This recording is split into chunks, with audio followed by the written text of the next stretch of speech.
नमस्कार बच्चों, मैं आपका शिक्षक अरविंद आप सभी बच्चों का आपके अपने यूट्यूब चैनल अरविंद बिडलान में स्वागत करता हूं।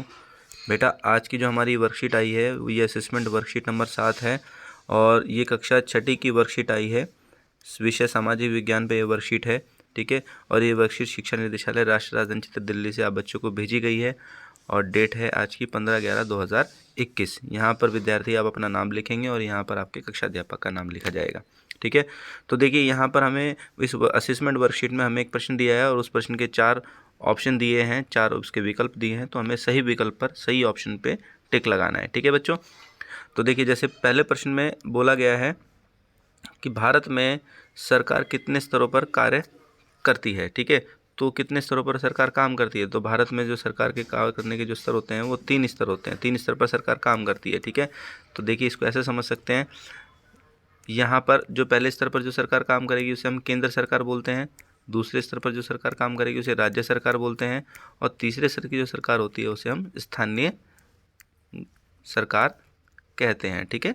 तो इस तरीके से हम कह सकते हैं कि भारत में 3 स्तर की सरकारें जो है वो काम करती है। तो इसका जो सही ऑप्शन है फर्स्ट का वो है ऑप्शन नंबर बी। और आपको इस तरीके से जो है इस सर्कल को डार्क कर देना है, ठीक है, पेन से। नेक्स्ट प्रश्न नंबर 2 में कहता है कि भारत की अंतर्राष्ट्रीय सीमाओं की रक्षा की जिम्मेदारी किस सरकार के पास होती है। तो अगर देखिए, अंतर्राष्ट्रीय सीमाओं की रक्षा की बात करते हैं, अंतर्राष्ट्रीय सीमा मतलब इंटरनेशनल बॉर्डर, ठीक है। तो अगर इंटरनेशनल बॉर्डर जैसे हमारा पाकिस्तान से लगता है, जैसे हमारा नेपाल से लगता है, चाइना से लगता है, तो उनकी रक्षा की जिम्मेदारी किसकी होगी, तो उनकी रक्षा की जिम्मेदारी होती है केंद्र सरकार की। ऑप्शन नंबर सी, ठीक है। ऑप्शन सी जो है वो दूसरे का सही जवाब है, ठीक है। नेक्स्ट देखिए, क्वेश्चन नंबर 3 में क्या कहता है, भारत के किन्हीं 2 राज्यों के बीच रेल सेवा शुरू करने की जिम्मेदारी किस सरकार की है, ठीक है। तो देखिए, रेल सेवा शुरू करने की अगर हम बात करते हैं और रेल सेवा शुरू करने की जिम्मेदारी भी केंद्र सरकार की है। ऑप्शन नंबर बी, ठीक है। तो option B is the right answer. तो 3 का जो है सही ऑप्शन है ऑप्शन नंबर बी, केंद्र सरकार। प्रश्न नंबर 4 में कहता है कि निम्नलिखित में से कौन सा जानवर हड़प्पा सभ्यता में नहीं पाला जाता था। तो वो जानवर जो हड़प्पा सभ्यता में नहीं पाला जाता था वो जानवर है गाय। तो ऑप्शन नंबर ए चौथे का सही जवाब है, ठीक है बच्चों। नेक्स्ट प्रश्न 5 में कहता है कि निम्नलिखित में से किस स्थान पर हड़प्पा सभ्यता के लोग सोने का आयात करते थे, सोना जो है खरीदा जाता था, ठीक है। तो जो इसका सही जवाब है वो है ऑप्शन नंबर ए, कर्नाटक, ठीक है। कर्नाटक से जो है हड़प्पा सभ्यता के लोग क्या करते थे, सोने का आयात करते थे, ठीक है। इसके बाद प्रश्न नंबर 6 में कहता है कि पृथ्वी लगभग 24 घंटे में अपने अक्ष पर डैश घूमती है, सही विकल्प का चयन कीजिए। तो पृथ्वी जो है अपने अक्ष पर, आप बच्चों को पता होगा कि पृथ्वी अपने अक्ष पर 23.5 डिग्री जो है वो क्या है, झुकी हुई है, ठीक है।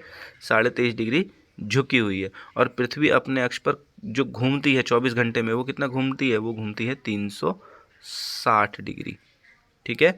तो 6 का जो सही उत्तर है वह है ऑप्शन नंबर डी, ठीक है बच्चों।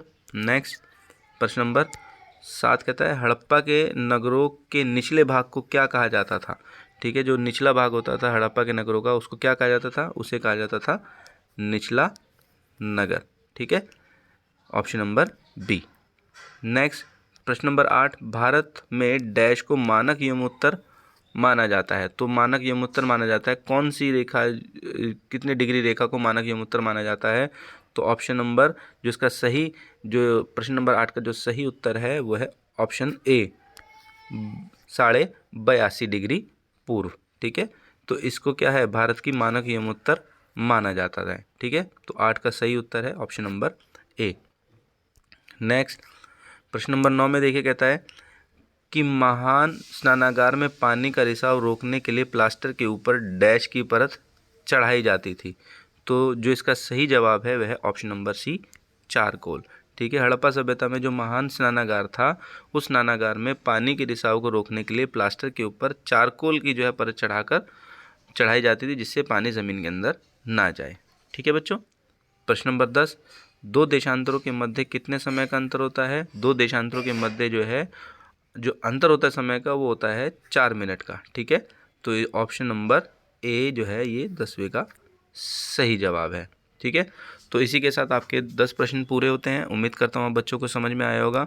तो बेटा जो बच्चे चैनल में नए हैं वो चैनल को सब्सक्राइब कीजिए, और वीडियो कैसी लगी बताइए कमेंट में। वीडियो अगर पसंद आए तो उसको लाइक कीजिए, दूसरे बच्चों को वीडियो शेयर कीजिए। जिन बच्चों ने चैनल को सब्सक्राइब नहीं किया है बेटा वो चैनल को सब्सक्राइब ज़रूर कीजिए, ताकि आने वाली वीडियो के नोटिफिकेशन भी आपको मिल सके। ठीक है बच्चों, तो इसी के साथ अब हम मिलेंगे अगली वीडियो पर जब वर्कशीट आएगी। ठीक है, चलिए, थैंक यू।